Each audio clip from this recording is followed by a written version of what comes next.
সেই ঘৰখনত কেতিয়াও টকা পইচাৰ কমি নহয়।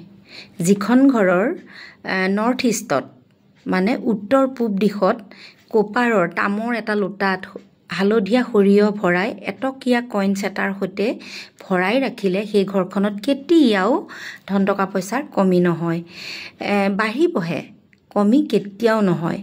কাৰণ হালধীয়া সৰিয়হ এই সৰিয়হখিনি লৈ যদি কোনোবাৰ ঘৰত ব্লেক মেজিক কৰে, যদি কাৰোবাৰ ব্লেক মেজিক কৰে, তেতিয়া কিন্তু হালধীয়া সৰিয়হে ব্যৱহাৰ কৰি ব্লেক মেজিক আঁতৰায়।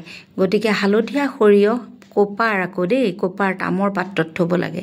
গতিকে এই ৰেমেডিটো আপোনালোকে কৰি চাওক। ৰেমেডি কৰি চালেহে আপোনালোকে ফল পাব, নকৰাকৈ কেনেকৈ পাব? গতিকে ৰেমেডি কৰি চাওক, তেতিয়া আপোনালোকৰ ফল নিশ্চিত। আপোনালোকৰ সঞ্চয়ত থকা টকা পইচা আপোনালোকৰ তেনেকেই থাকিব, বাঢ়িবহে চ'ৰ্চ অফ ইনকাম।